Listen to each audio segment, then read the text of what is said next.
Excella Education Study in USA assured scholarship. Contact 9881 నమస్కారం, welcome to I dream. నేను మీ విజిత. ప్రస్తుతం మనతో పాటు ఉన్నారు విశ్వపతిగా ప్రసిద్ధి చెంది టీవీకే మూర్తి గారు. కలో వెంకట నాయక అంటుంటారు. కలియుగ ప్రత్యక్ష దైవం ఆ ఏడుకొండలవాడు. అయితే కలియుగంలో ఆ ఏడుకొండలవాడి లీలలు ఏ విధంగా ఉన్నాయి అనేది మనకు ఆయన మాటల ద్వారా, ఆయన పుస్తకాల రూపంలో ఎన్నో పుస్తకాలు రాసి ఎన్నో భాషల్లో రాసి మనందరికీ తెలియజేస్తున్నారు. ఇప్పుడు గురుగారితో మాట్లాడి వాటికి సంబంధించిన విషయాలన్నింటినీ క్లియర్గా తెలుసుకుందాం. నమస్కారం గురుగారు. నమస్కారం తల్లి. అయితే గురుగారు, మనం అక్కడ తిరుపతికి వెళ్ళిన తర్వాత దేవుణ్ణి దర్శించుకునే విధానం కూడా రాంగు, వేరే విధానం ఉంది అని చెప్పి నేను కొంతమంది ద్వారా విన్నాను. నిజంగా దర్శించుకునే విధానం ఏ విధంగా ఉండాలి గురుగారు? అంటే విధానం రాంగ్ అని కాదు, ఒక్కొక్క క్షేత్రానికి ఒక్కొక్క విశిష్టత ఉంటుంది అనమాట. ఏ విధంగా అని చెప్పేసి యాక్చువల్గా మనం ఒకటి తల్లి ఏంటంటే, ఇప్పుడు మనం అనుకుంటాం తిరుపతి వెళ్తున్నాం, కొంతమంది నాదో చాలా గొప్పగా చెప్పుకుంటారు. మేము 40 సార్లు వెళ్ళామండి, మేము 60 సార్లు వెళ్ళామండి అంటుంటారు. అసలు ఎప్పుడు అలా చెప్పకూడదు. ఎందుకంటే నేను ఇటువంటి వాళ్ళలో కొంతమందిని చూశానమ్మా. నేను ఏంటి, వాళ్ళు ఒక 400-500 జన్మల్లో తిరుపతి వచ్చి దర్శించుకుందాం అనుకుంటే వాళ్ళ వల్ల కాలేదు. ఈ జన్మలోనే ఫస్ట్ టైం వాళ్ళు వస్తున్నారు. ఎంత అపురూపంగా ఉండాలి మనం అక్కడికి వెళ్ళినప్పుడు. అసలు ఇది ఏ క్షేత్రానికైనా కూడా ఆ క్షేత్రాల్లో ఉండే దేవత ఆ క్షేత్ర పాలకుడు అంటాం. ప్రతి క్షేత్రానికి కూడా క్షేత్రంలో ఉండే దేవతతో పాటు ఒక క్షేత్ర పాలకుడు ఉంటాడు, క్షేత్రాన్ని రక్షించేవాడు అనమాట. ఓకే, వీళ్ళిద్దరు పర్మిషన్ లేకపోతే మనం ఎంటర్ కాలేము. మనం అనుకుంటే ఎందుకు వెళ్ళాం, టికెట్ కొనుక్కి వెళ్ళిపోతాం. కానీ నేను ఎంతోమందిని నేను చూస్తాను ఇన్ని సంవత్సరాలుగా. వెళదాం అనుకుంటూ ఏంటి పెద్ద పెద్ద అథారిటీలో ఉన్నవాళ్ళు, పెద్ద పెద్ద పొజిషన్స్లో ఉన్నవాళ్ళు కూడా సాధ్యమేది కాదు. ఏదో విధంగా సంవత్సరాలు అయిపోతుంది.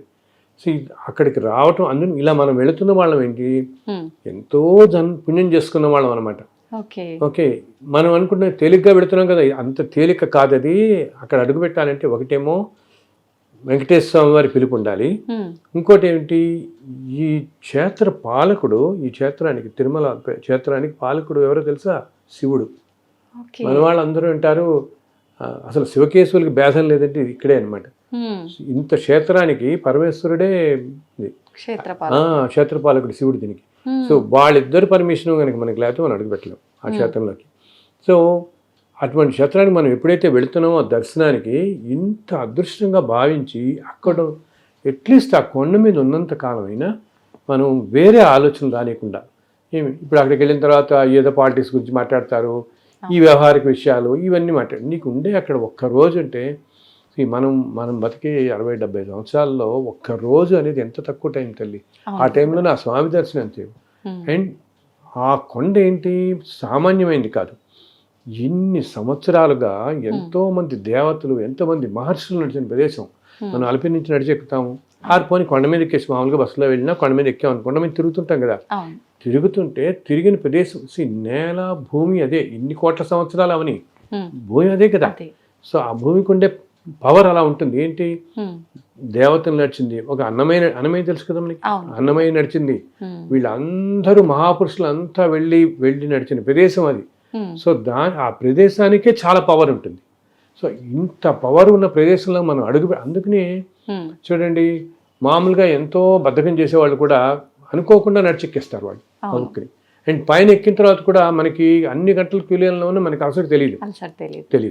బికాస్ ఆ ప్రదేశానికి ఉండే శక్తి అంత శక్తి అనమాట, అంత పవర్ ఉంటుంది. సో అటువంటి క్షేత్రంలో మనం ఉన్నప్పుడు నుంచి ఎప్పుడూ భగవంతుడి దగ్గరికి వచ్చామో అదే ఆలోచనలోనే పెట్టుకోవాలి, వేరే ఆలోచనలో పెట్టుకోకుండా. అండ్ తిరుమలలో ఏంటంటే ఒక సాంప్రదాయం వస్తుంది. ఏమిటంటే మొట్టమొదట స్వామి పుష్కరిణిలో స్నానం చేయాలి.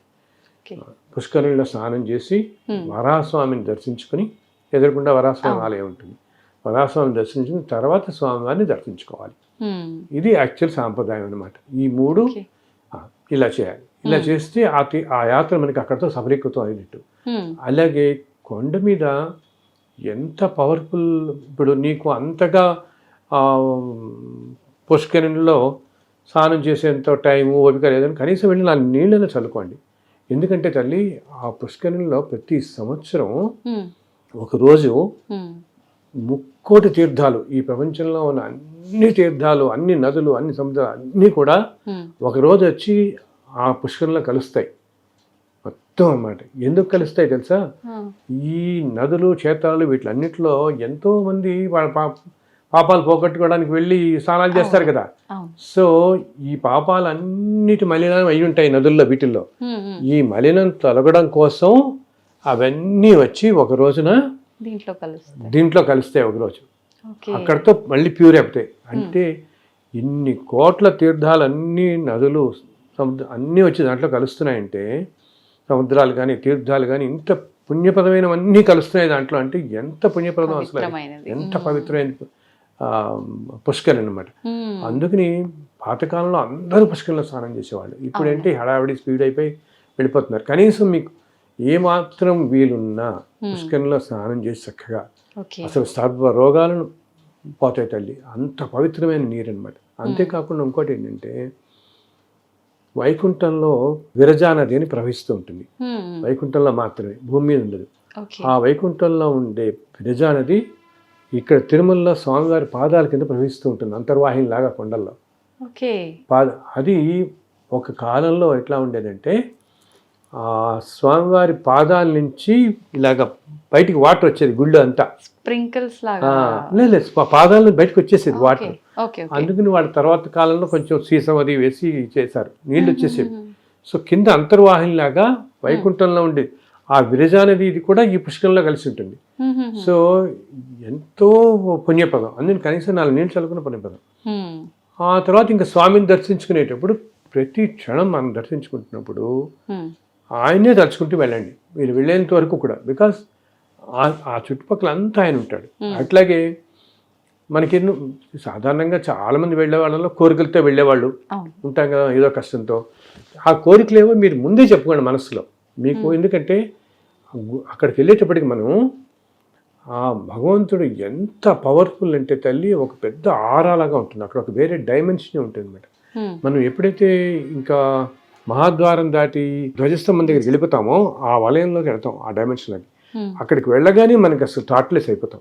మనకి ఏ కోరికలు ఏమి, అసలు మెస్మరైజ్ అయిపోతాం అనమాట పూర్తిగా. మనం కూడా డైమెన్షన్లోకి వెళ్తాం కదా, ఏది తెలియదు. అందుకు మీరు అసలు చెప్పాలంటే మనకి ఏం కావాలో ఆయన తెలియదా? తెలుసు. అన్నీ ఆయన తెలుసు. సో మన తృప్తి కోసం మనం తెలుసుకోవటం. ఇంకొకటి పైన ఎప్పుడు కూడా ఎంతోమంది దేవతలు నిత్యం రకరకాల రూపాల్లో తిరుగుతుంటారు అక్కడ. నిజమైన గురుగారు అది. నిజంగా. అండ్ ఎస్పెషల్లీ పొద్దున సుప్రభాత సమయంలో ఇంకా ముందు ఆలయం తెరిచే ముందు అనమాట, ఈ దేవతలు అందరూ వచ్చి స్వామిని దర్శించుకుంటారు వచ్చి. అందుకని చాలా వైబ్రెంట్గా ఉంటుంది మార్నింగ్ టైంలో. మనకి అప్పటి నుంచి 6:30 అప్పటిదాకా చాలా వైబ్రెంట్గా ఉంటుంది. సో వీలున్న వాళ్ళు ఆ సమయంలో దర్శనానికి వెళ్ళటం కష్టం చాలా. కనీసం మీరు ఆలయం బయటంతా ఓపెన్ ప్లేసే కదా, చక్కగా 3-4 అప్పుడు మీరు ఎక్కడన్నా కూర్చుని కాస్త కళ్ళు మూసి ధ్యానం అని కూడా నేను కళ్ళు మూసుకుని కూర్చుంటే చాలా ప్రశాంతంగా, ఏ ఆలోచన లేకుండా మీరు అందరు దేవతలు అక్కడ తిరుగుతున్నట్టు మనకు ఆ ఫీలింగ్ వస్తుంది. చక్కగా గ్రహించగలుగుతారు, చక్కగా గ్రహించవచ్చు. అసలు మన శరీరం ఎంతో లైట్గా అయిపోయినట్టు అనిపిస్తుంది. 3-4-3:30 ఆ టైంలో కాస్త ప్రశాంతంగా గుడి బయట పుష్కరం దగ్గర ఎక్కడో సరే అక్కడ కూర్చున్నా కూడా ఉంటుంది అనమాట.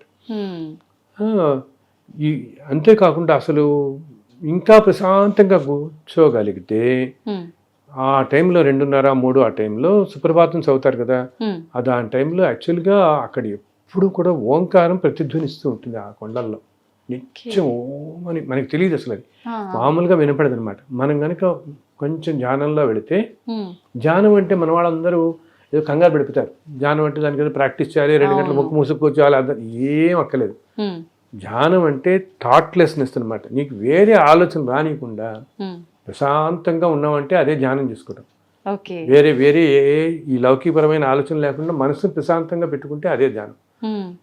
అప్పుడు ఒక 10 నిమిషాలు ప్రశాంతంగా పెట్టుకుంటే అప్పుడు ఆ నెక్స్ట్ డైమెన్షన్లో ఉండేవన్నీ మనకు కనపడతాయి. యాక్చువల్గా భగవంతుడు ఏంటంటే తల్లి, మన వాళ్ళు అంటారే ఏదో లోకంలో ఉంటాడు దేవుడు మనకు కనపడ్డని. ఆ లోకం అనేది, మనం లోకం అంటే అదొక డైమెన్షన్ అనమాట. అది మన పక్కనే ఉంటుంది. ఇప్పుడు మనం ఇలా ఉన్నామా, ఆ డైమెన్షన్ పక్కన ఉంటుంది. మనం ఏంటంటే దాంట్లోకి ఎంటర్ కాలేం మనం. ఓకే, ఆ డైమెన్షన్లోకి ఇలా ఈ శరీరంతో ఇలా ఎంటర్ కాలేం మనం.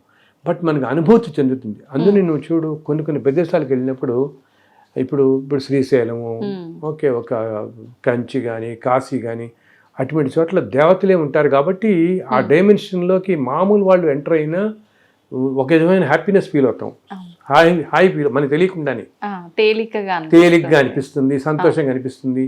అండ్ అక్కడి నుంచి ఒక రాబుద్ధి కాదు మనసుకి, మనం చెప్పలేము ఎందుకు రాబుద్ధి కాదు, బట్ ఆ సంతోషం ఫీల్ అవుతాం. Because we step into that dimension for a while మామూలుగా. అండ్ మనం కనుక ప్యూర్ హార్టెడ్ అయ్యి మంచితనం మంచి సంకల్పంతో ఉండేవాళ్ళైతే ఆ డైమెన్షన్లో ఇంకా బాగా తెలుస్తుంది మనకి ఆ ఫీల్ బాగా అనమాట. సో అందుకే నేను అందరితో మన వాళ్ళతో చెప్తాను, తిరుమల వెళ్ళినప్పుడు మీరు ఉన్నంతసేపు కూడా ఆ కాసేపు వేరే ఆలోచన పక్కన పెట్టేయండి, ఏమి వద్దు, భగవంతునే స్మరిస్తూ ఉండండి. మీకు తెలిసిన ఏ నామం అయినా సరే సింపుల్గా ఏదో ఓం నమో నారాయణ, ఓం నమో వెంకటేశాయనో, అలా ఆయన రూపంని ఇవన్నీ కుదరవా ఆయన రూపం అలా తలుచుకుంటూ ఉండండి దర్శించుకున్నంత వరకు. ఆ ఉన్న ఒక్కరోజు అప్పుడప్పుడు కూడా భగవంతుడికి సంబంధించి ఏమైనా మాట్లాడుకుంటూ ఉండండి. బికాజ్ మనం మాట్లాడే ప్రతిదీ మన చుట్టుపక్కల వాళ్ళని ఏ దేవతో కూర్చోవచ్చు. ఇప్పుడు పక్కన మనం వచ్చి ఏ తమిళనాడు భక్తుడో ఏ మహారాష్ట్ర భక్తుడో కూర్చుంటాడు, మనం అనుకుంటే ఈయన తమిళనాడు భక్తుడు అనుకుంటామా, ఆయన నిజంగా ఏ ఇంద్రుడో ఉండొచ్చు, ఏ చంద్రుడో ఉండొచ్చు. నవగ్రహాలు, అందరు దేవతలు, అష్టదిక్పాలకులు అక్కడ నిత్యం అనేక రూపాలు సంచరిస్తారు తల్లి. నేను ప్రత్యక్షంగా అనుభవించాను ఎన్నోసార్లు. అలా సూర్యనారాయణ రావటం, చంద్రుడు రావటం అసలు ప్రత్యక్షంగా చూశాను అనమాట. మీకు ఎట్లా అనిపించింది గురుగారు వాళ్ళు దేవత? అసలు ఆ క్షణంలో తెలిసిపోతుంది మనకి ఏ దేవత అనేది చాలా తెలుస్తుంది మనకి, అది ఇన్స్టెంట్గా తెలుస్తుంది. Especially morning timing. ఇందాక నేను చెప్పాను తెల్లవారుజాము టైంలో సపోజ్ మనం పొద్దున్న ఏ సుప్రభాతంకి వెళ్ళటమో ఏదైనా వెళ్ళొచ్చాం అనుకోండి, వెళ్ళొచ్చి వస్తుంటే అసలు ఆ అట్మాస్ఫియర్ అంతా ఛార్జ్డ్ అయిపోయి ఉంటుంది అనమాట. అసలు వేరే డైమెన్షన్లో ఉన్నట్టే ఉంటుంది, అక్కడి నుంచి రాబోద్ది కాదు. అందుకని మన వాళ్ళకి చెప్తాను, మీరు దర్శనానికి వెళ్ళినా సరే లేదా మీరు ఆరో రాత్రి పడుకుంటారనుకోండి, అందుకని మేము అంటాం, మన వాళ్ళందరూ ఏమంటారు, ఏదైనా క్షేత్రం వెళ్తే నిద్ర చేయండి అంటారు. అంతే కదా, మన వాళ్ళంతా ఇప్పుడు మోడర్న్ అయిపోయి వెళ్ళిపోయి 2 గంటల దర్శనం 4 గంటలకు వెనక్కి వచ్చేయడం, ఈవినింగ్ అలా చేస్తున్నారు. అసలు అప్పుడు నీకేంటంటే ఓకే ఫలితం సంగతి వదిలిపెట్టి ఒక క్షేత్రంలో నిద్ర చేయమని అనేది ఎందుకంటే అక్కడ ఉండే పాజిటివ్ ఎనర్జీ మనం తీసుకోగలుగుతాం. రాత్రి వేళల్లో అందరు దేవతలు వస్తారు ఆ క్షేత్రాలకి. అలా ఉన్నప్పుడు మన శరీరంలో ఉండే అనారోగ్యాలన్నీ పోతాయి. అందుకని నిద్ర చేయండి అని ప్రతివాడు చెప్పేది. రాత్రి నిద్ర వేళ చేస్తే కనుక ఆ తెల్లవారుజామున దర్శనం దేవతలు వచ్చినప్పుడు ఆ ఎనర్జీ అంతా కూడా మనలో ఉన్న డిసీజెస్ అన్నింటినీ తొలగిస్తుంది, మన ఎంతో మార్పు తీసుకొస్తుంది మన ఆరోగ్యం కూడా అనమాట. అదైన తర్వాత అందుకని ఉన్నంతసేపు ఇంకోటి ఏంటి, ఓకే జనరల్ మాటలు కబుర్లు ఇవన్నీ వదిలే. ఈ మధ్య ఇంకొకటి అందరికీ ఇది మానవ సహజం, మనుషులంటేనే మనకి రకరకాలుగా పోతుంది మనసు కదా, అతి సామాన్యమైన వాళ్ళం మనం అందరం. సో ప్రతి వాళ్ళకి ఏం పోతుంది అడిగాను, కానీ ఇంకా వాళ్ళకి ఎవరికో బ్రేక్ దొరికింది, నాకు ఇది దొరకలేదు, లేకపోతే ఆయన ఎవరో ఉన్నాడు, ఆయన ఇన్ని అన్యాయాలు చేస్తాడు, ఆయన ఈ పొజిషన్లో ఉన్నాడు, వీళ్ళు ఏదో అవుతారు, ఇంకెవరో అన్యాయం చేస్తారు, వీళ్ళు ఏదో బోర్డు మెంబర్ అయిపోయారో ఇంకేదో అయిపోయారో, లేకపోతే ఇటువంటివన్నీ అనుకుంటారు వీళ్ళు. అసలు ఎవ్వరి గురించి జడ్జిమెంటల్గా ఉండద్దు. నేను చెప్తాను, మనకి ఇదంతా అనవసరం. వాళ్ళు ఎవరో ఉన్నారా, వీళ్ళు ఇట్లా ఉన్నారా, లేకపోతే ఇదంతా ఇప్పుడు మధ్య అంటున్నారు సార్ అంతా కమర్షియల్ అయిపోయింది సార్, ఈ కమర్షియల్ అయిపోయిందా అది అయిపోయింది, ఇదంతా మనకి అనవసరం. ఈయన కోట్ల సంవత్సరాల నుంచి ఉన్నాడే, ఎన్ని సంవత్సరాల్లో ఎటువంటి సంస్కృతుల్లో ఉన్నాయో ఎవరు శ్రీకృష్ణదేవరాయలు వచ్చేవాడు. శ్రీకృష్ణదేవరాయలు వచ్చేటప్పుడు తల్లి ఒక ఫ్రెంచ్ ట్రావెలర్ అనమాట. ఆయన ఆ టైంలో వచ్చి కృష్ణదేవరాయలు 7 సార్లు తిరుమల దర్శించుకున్నాడు. ఆయన వచ్చినప్పుడు కొండ మీదకి తెలుసా 10,000 గుర్రాలు వచ్చేవి. ఆయనతో పాటు 10,000 గుర్రాలు, ఒక 500 ఏనుగులు, ఇవన్నీ వచ్చి కొండకి కొన్ని లక్షల మంది వచ్చేవాళ్ళు ఆయనతో పాటు పరివారం. అలా 7 సార్లు వచ్చాడు ఆయన. ప్రతిసారి ఏదైనా జైత్రయాత్రకు వెళ్ళినప్పుడు అది విజయం పొందగానే తిరుమల వచ్చి స్వామిని దర్శించుకునేవాడు. ఎన్నో ఆభరణాలు ఎన్నో చేయించాడు అక్కడ. అసలు ఒక ట్రావెలర్ రాస్తాడు వాళ్ళు వెళ్తున్నప్పుడు ఎలా ఉంటుంది పైన అంతా. అదే అసలు మనం ఇప్పుడు అనుకుంటాం, ఆ రోజుల్లోనే లక్షల మంది వచ్చేవాళ్ళు తిరుమలకి, అలా ఉండేది ఆ క్షేత్రం ఒకప్పుడు అని. ఒక బుక్ లో లిజెండ్ ది ఇండియా అని చెప్పి ఒక బుక్ రాస్తాడు అతను, ఒక ఆయన. ఇప్పుడు 1700-1800లో అయింది, తర్వాత ఆ మధ్య ప్రింట్ అయింది అది అక్కడ. ఆ మ్యాన్స్క్రిప్ట్ ఇలా ఉండిపోయింది ఎప్పుడుదో. ఓకే. ఓకే, చాలా చాలా విశేషాలు రాస్తాడు తిరుమల గురించి దాంట్లో. సో నేను చెప్తున్నానంటే ఇది కాలక్రమంలో రకరకాలు వస్తాయి. ఇప్పుడు ఇందాకేం చెప్పాను, అసలు 400-500 సంవత్సరం మధ్యలో కొంతకాలం రోజుకో 100 మంది వెళ్ళేవాళ్ళు అంతే అసలు తిరుమల ఆలయానికి. బికాజ్ అంత అడవి కదా, అప్పుడు తిరుపతి లేదు, ఇవి ఏమీ లేవు ఇవన్నీ కూడా. సో ఆలయం అడవి నుంచి వెళ్ళడానికి చాలా కష్టం కాబట్టి ఒక 100 మంది పోగైతే ఈ 100 మంది నడుచుకుంటూ వెళ్ళి దర్శనం చేసుకుని వచ్చేసేవాడు. అర్చకులు కూడా ఏమిటి, పొద్దున 9 అలా వెళ్ళి సుప్రభాతం చేసి ఆలయాలు తెరిచి మళ్ళీ 4 గంటల కింద దిగిపోయేవాళ్ళు. చాలా కాలం క్రితం అలాగే జరిగేది. అసలు పైన ఊరు అనేది లేదు. తర్వాత వచ్చాయి. సో ఆ తర్వాత ఏమైంది, ఇంకా బ్రిటిష్ వాళ్ళు రావడం, చెప్పాను అప్పుడు మహాంతులు వాళ్ళ పరిపాలనలో ఉంది, ఎన్నో జరిగాయి. అలాగే ఇప్పుడు ఇంకొకటి, ఇప్పుడు పరిపాలన జరుగుతుంటుంది, రేపు ఇంకొకటి ఉంటుంది. మనకి కావాల్సింది ఈ చుట్టుపక్కల ఇవన్నీ మారిపోతుంటాయి. నేను ఏమన్నాను, ఇవన్నీ మొదట్లో పొలాల మధ్య ఉండేది కూడా అన్నాను, ఊహించుకోలేం మనం. ఆ పొలాల తర్వాత ఏమైంది, చుట్టూత తోటలు ఉండేవి, బ్రహ్మాండమైన గార్డెన్స్ అన్నమాట, ఫ్లవర్ గార్డెన్స్. యాక్చువల్లీ తిరుమల పేరే పుష్ప మండపం అంటారు తిరుమలని. ఎందుకంటే అంత ఆయనకి పుష్పాలంకార ప్రియుడు, విష్ణు పుష్ప ప్రియుడు అంటాం కదా మనం, ఈయన అభిషేక్ ప్రియుడు, శివుడు పుష్ప ప్రియుడు. సో అందుకని ఎంతో మంది జమీందారులు పైన ఎన్నో తోటలు పెట్టారు. అన్ని ఇప్పుడున్న గెస్ట్ హౌస్లు ఉన్న చోట్ల అన్ని తోటలే. అందుకనే వాటిని ఇప్పుడు మనం రామ్ బగీచా అని ఎదుర్కొన్నా వింటామా. యాక్చువల్లీ రామ్ బగీచా అంటే తోట అనమాట. ఒకప్పుడు అక్కడ ఒక ఆయన కట్టించిన నార్త్ ఇండియన్స్ పెట్టిన ఒక పెద్ద తోట ఉండేది. సో అందులో దాన్ని రామ్ బగీచా అనేవారు. అలా రకరకాల అన్ని పైన ఆ గెస్ట్ హౌస్ ఉన్న పేర్లు కొన్ని అలాగే ఉంచారు. ఈ కాటా, మండపం ఇవన్నీ అనమాట, ఈ పూలు తోటలన్నీ ఉండేవి, వాటి మధ్యలో ఉండేవాడు.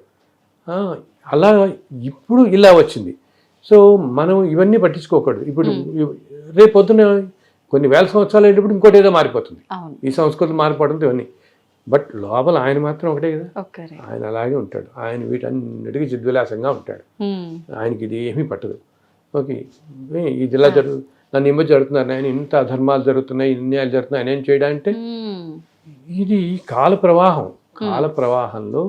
ప్రవాహంలో ఎప్పుడూ రకరకాలుగా, కొంతకాలం ఇలా ఉంటుంది, కొంతకాలం ఇలా వెళ్తుంది, ఎన్నెన్నో అవుతుంటాయి. అన్నిటికీ సాక్షిభూతుడు ఆయన చూస్తుంటాడు. అది ఈ అధర్మాలు ఇవన్నీ మనం చేసుకునేవి కదా. సో మనం అక్కడికి, అంతేగాని ఆయన ఏం కావాలని ప్రకృతి విపత్తులో ఆయన ఏదో సృష్టించాడు. మనుషులే అధర్మంగా వెళ్ళిపోయి అడవులను కొట్టేసి నేచర్ని అంతా ఇలా నాశనం చేసి ఇలా తెచ్చుకుంటున్నారు. కానీ ఆయన ఏం చేస్తాడు, ఆయన ఏం చేయడు. దానివల్ల వస్తున్నాయి ఇవన్నీ చెప్తే. సో లోపల ఉండేది ఆయన మాత్రం సిద్ధిలేసి ఉంటాడు. మనం వెళ్ళిన భక్తులు ఈ డైవర్షన్స్కి లోన్ కావద్దు అని చెప్తాను నేను. వీటికి లోన్ కాకుండా జస్ట్ చక్కగా వెళ్ళి ఆయన దర్శించుకోండి, ఉన్నంతసేపు స్వామిని ఆరాధించండి, 4 మంచి మాటలు చెప్పుకోండి, రండి. ఇవేమి ఈ చుట్టుపక్కల పరిస్థితుల గురించి ఆలోచించండి. బికాస్ అక్కడ ఇప్పుడు ఎవరికి తెలుసు మళ్ళీ అసలు ఈ జన్మలో రాగలుగుతామో లేదో, ఈ జన్మ వదిలే ఇంకో 100 జన్మల దాకా అడలేమో మనం. ఇప్పుడు వచ్చే జన్మలో మనం ఇప్పుడు ఈ జన్మలో పుట్టాం, వచ్చే జన్మలో ఏ పాకిస్తాన్లోనూ పుట్టచ్చు, ఏ ఫ్రెంచ్లోనూ పుట్టచ్చు, ఏ ఫ్రెంచ్ దంపతులు ఏ అమెరికన్స్ పుట్టచ్చు, ఏ రష్యాలో పుట్టచ్చు. ఇవన్నీ కాకుండా ఏదో అమెజాన్ ఫారెస్ట్లో ఎక్కడ పుట్టచ్చు. ఏ జాతిలో అసలు వైల్డ్ లైఫ్లోకి వెళ్ళిపోతామో, ఎక్కడికి వెళ్తామో, నెక్స్ట్ లైఫ్లో ఎక్కడికి వెళ్తామో అని తెలియదు. సో మళ్ళీ నువ్వు ఈ తిరుమలని కొన్ని 100 జన్మల దాకా నువ్వు ఇటు రాలేకపోవచ్చు. ఎంత ప్రెషియస్ మరి అది కదా ఆ టైం. అది మన వాళ్ళకి తెలుసు చాలా పవర్ ఉంది ఇదంతా. ఇది కూడా ఉంటే ఇంకా బాగా గ్రహించగలుగుతారు, ఆ శక్తిని ఇంకా బాగా గ్రహించగలుగుతారు. అట్లాగే కొండ మీద ఉన్నప్పుడు సూర్య నమస్కారం పెట్టుకోవడం అంటే చాలా మంచిది. సూర్యుడికి ఒక్కసారి వీలుంటే సూర్యుడు ఉన్న సేపు తిరిగి ఒక్క నమస్కారం. ఎందుకంటే సూర్యనారాయణ అంటే స్వామివారే కదా, సూర్యనారాయణమూర్తి. సో తిరుమల కొండ మీద సూర్యుని కనుక ఆరాధిస్తే ఎటువంటి అనారోగ్యాలైనా తొలగిపోతాయి అన్నమాట. ఎందుకంటే వాళ్ళు రథసప్తమి చాలా బాగా చేస్తారు అక్కడ. ప్రతి సంవత్సరం రథసప్తమి రోజున ఉదయం నుంచి మామూలు బ్రహ్మోత్సవాల రోజు వాహనాల సేవలు ఉంటాయి కదా, అలా ఆ రోజు పొద్దు నుంచి ఉదయం దాకా అన్ని వాహనాలు మళ్ళీ పెడతాయి. ఒకే రోజు అన్ని వాహనాలు చూడొచ్చు మనం. రథసప్తమి రోజు కొండ మీద ఉంటే పొద్దున 6 గంటలకి సూర్యప్రభ వాహనంతో స్టార్ట్ చేసి సాయంత్రం దాకా అన్ని 7 వాహనాలు మనం చూడగలుగుతాం. బ్రహ్మోత్సవాలు చేసే వాహనాలు. ఎందుకంటే సూర్యనారాయణుడు ప్రత్యక్ష దైవం కదా. అవును. సో కొండ మీద ఉన్నప్పుడు మన వాళ్ళందరికీ నేను చెప్పేది ఏంటంటే ఒక్కసారి సూర్యుడికి నమస్కారం పెట్టుకోండి.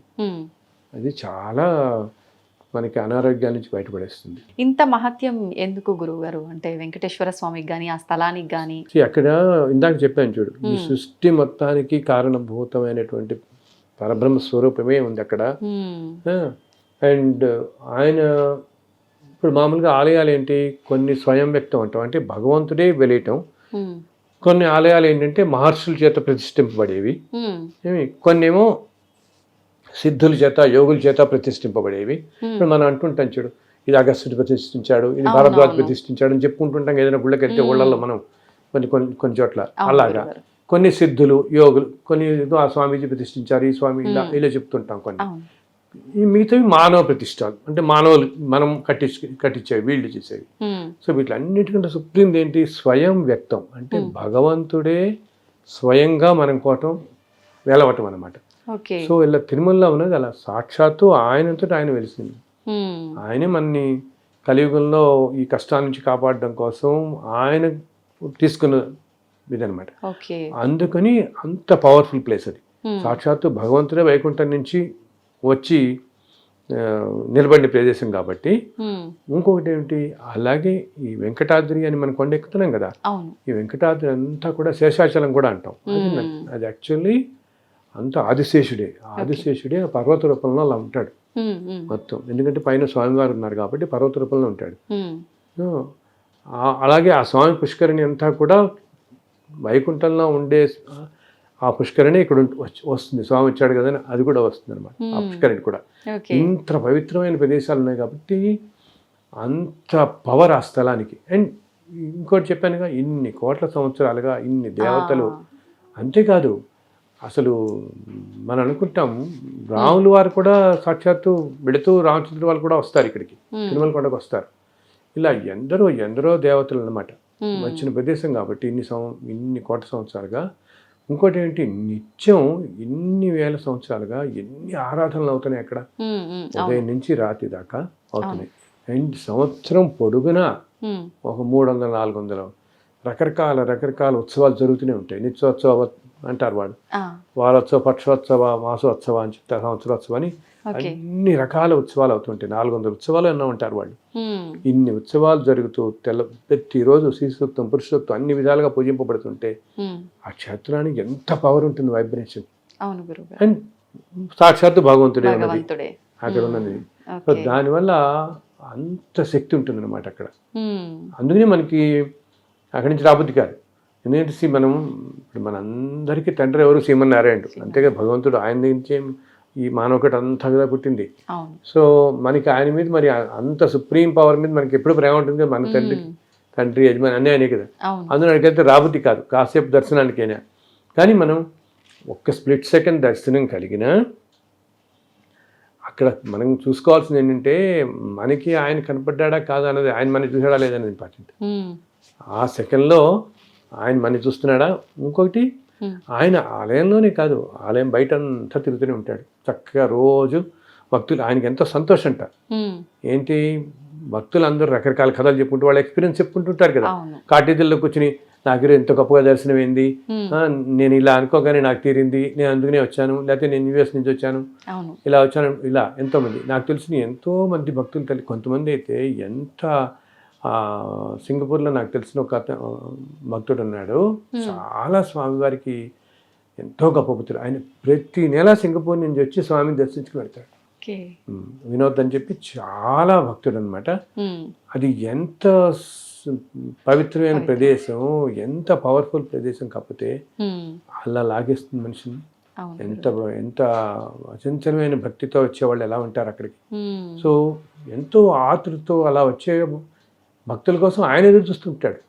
వాళ్ళు అంటుంటారు ఆ స్వామివారు అసలు ఆయన, మనం ఇందాక నేను చెప్పాను, శిలగా మనల్ని భ్రమింపజేస్తున్నాడు అంట. అంటే మన అందరినీ అలా మాయలో పడేస్తున్నాడు, శిలగా కనపడుతున్నాడు, కానీ నిజంగా భగవంతుడే అక్కడ సాక్షాత్తు ఉంచున్నాడు. ఒక్కోసారి నేను ఈ మధ్య లాస్ట్ టైం వెళ్ళినప్పుడు 2 సార్లు వెళ్ళాను ఆ రోజు దర్శనానికి. పొద్దున వెళ్తున్నప్పుడేమో ఇలా మామూలుగా చూస్తున్నట్టు కనపడింది, తర్వాత నేను వెళ్తున్నప్పుడేమో ఇలాంటి చిరునవ్వుతో కనపడ్డారు. అంటే మీకు విగ్రహ రూపం కనిపించదా గురుగారు ఇంకా విగ్రహ విగ్రహ రూపంలోనే నీకు అది తెలుస్తుంది వెంటనే. తెలుస్తుంది. ఓకే.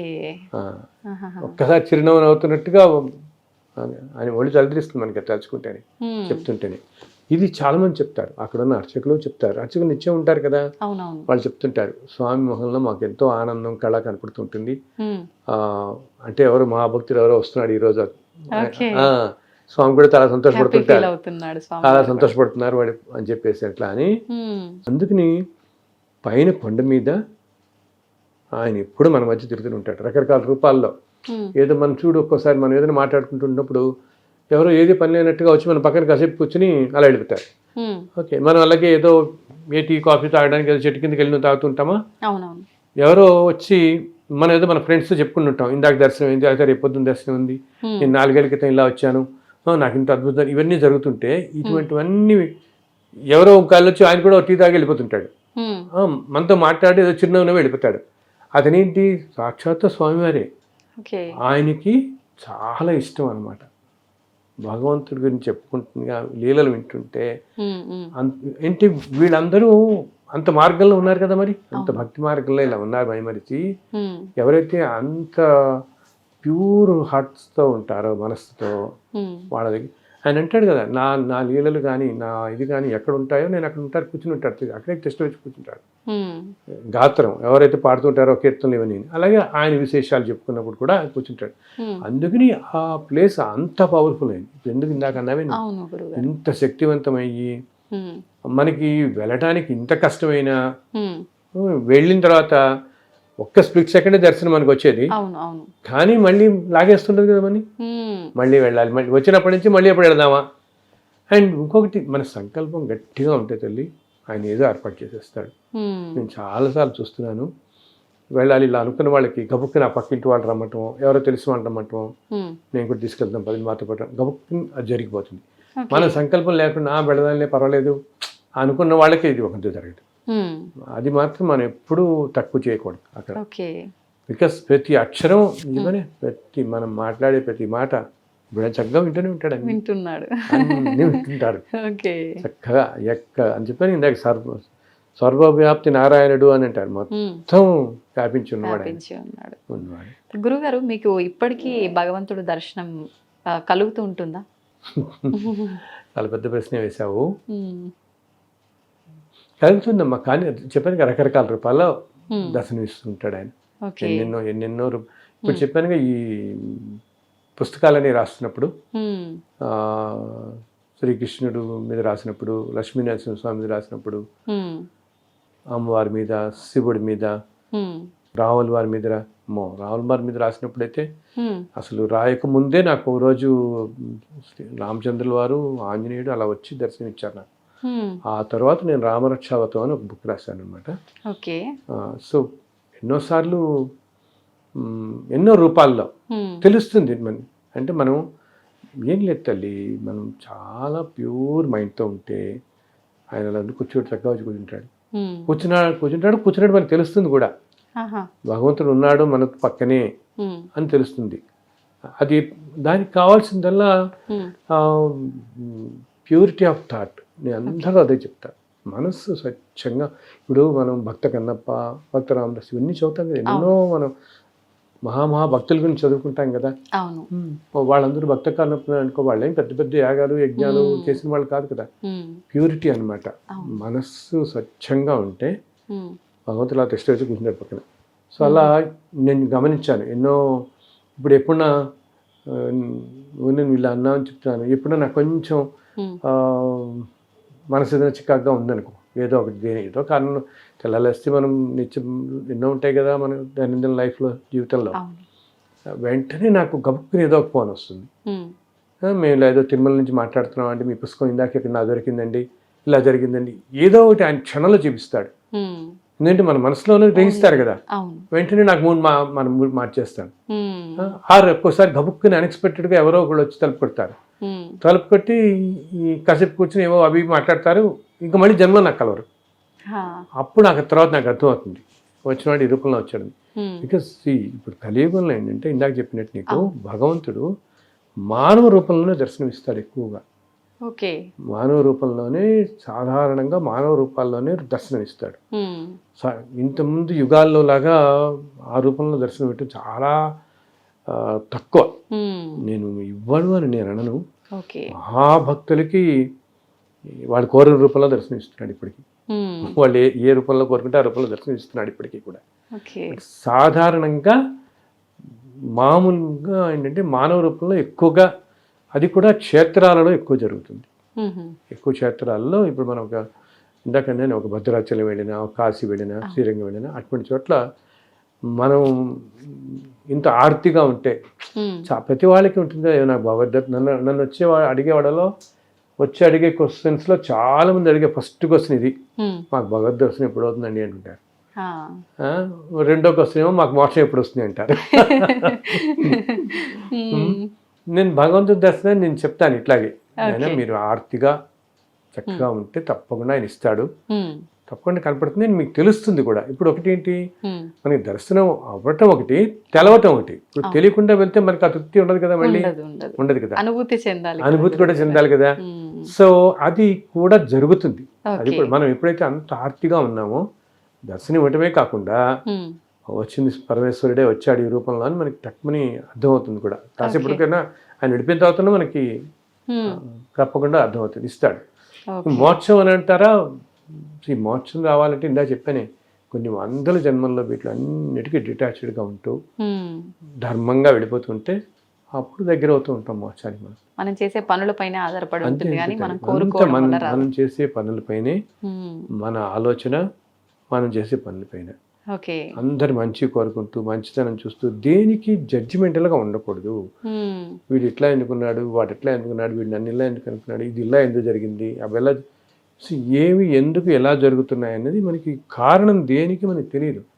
ఈ కారణాలన్నీ కూడా ఏదో జన్మల నుంచి ఇన్ని జన్మల్లో వస్తుంటే ఏ జన్మలో వాళ్ళు ఏం చేసుకున్నారో మనం ఏం చేసుకున్నామో వీటన్నిటికీ కారణం ఏమిటనేది తెలియదు. అందుకని మనం ఎవరిని జడ్జ్ చేయకూడదు. అసలు మనకి ఏదైనా కష్టం అని కలిగినా ఏమో మనం ఏదో చేసుకున్నదని మనకు కష్టం కలిగింది అనుకోవటం, నాయన ఇది తట్టుకునే శక్తి అంటాం వాడిని. ఇందాక చెప్పాను కదా, నలుగురికి తోచినంతలో సహాయం చేయటం, అది కాపాడినట్టు ఏది కాపాడుతుంది అందరూ. అది కూడా ఏంటి, నీకు ఏముండక్కర్లేదు. నీకు సపోజ్ ఏదో 5,000 జీతం వస్తున్నావు అంటారు నెలకి, పాపం అతి సామాన్యులు. వాళ్ళు ఏదో ఒక 50 రూపాయలు పాపం అలా వెళ్తున్నప్పుడు 20 రూపాయలు 30 రూపాయలు చేయండి వాళ్ళకి. ఆర్తితో మనం చేస్తుంటే దాన్ని చక్కగా భగవంతుడే స్వీకరిస్తాడు. మనం అనుకుంటున్నాం ఎవరికో ఇస్తున్నాం అని, కానీ అది భగవంతుడికి వెళుతుంది చక్కగా ఆ దానం. ఆయన చక్కగా చేసి, అంతేగాని అహంకారంతో చేయకూడదు. నాకు 100 కోట్లు ఉన్నాయి పర్లేదు ఇంకో 10 కోట్లు ఇస్తానని అనుకుంటే దానికి ఏ ఫలితం రాదు మనకి. అది అహంకారంతో చేయకూడదు. అహంకారంతో చేయకుండా నాయన అసలు మనకు తెలియకూడదు, సమర్పిస్తున్నట్టు కూడా మనం అనుకోకూడదు. మనం చేస్తున్నాం అని కూడా ఏ సమర్పించడం అందనంటారుగా ప్రతిదానం మన వాళ్ళు కృష్ణార్పణం వస్తూ అనుకోమంటారే అన్నిటికీ అట్లా. అప్పుడు చక్కగా చల్లగా చూస్తాడు ఆయన. చాలా చాలా సంతోషంగా ఉంది గురుగారు, మీ ద్వారా చాలా మంచి విషయాలు తెలుసుకున్నాము. అదే విధంగా వెంకటేశ్వర స్వామి లీలల గురించి, మీ అనుభవాల గురించి వింటుంటే మాకు కూడా పులకించిపోతుంది. నిజంగా చాలా సంతోషంగా ఉంది. చాలా చాలా చాలా సంతోషం తల్లి. నేను ఇందా చెప్పినట్టు నా పుస్తకాలన్నీ కూడా నా వెబ్సైట్లో డౌన్లోడ్ చేసుకోవచ్చు. మీరు సింపుల్గా ఎప్పుడైనా ప్రింట్ తీసుకోవచ్చు. లేకపోతే దాంట్లో నా మెయిల్ ఐడి ఉంటుంది, మెయిల్ పెట్టినా మేము పంపిస్తాం, తప్పకుండా పంపిస్తాం అనమాట. అందరూ చక్కగా మీరు అందరూ కూడా సంతోషంగా ఉండాలి. థ్యాంక్ యూ గురుగారు.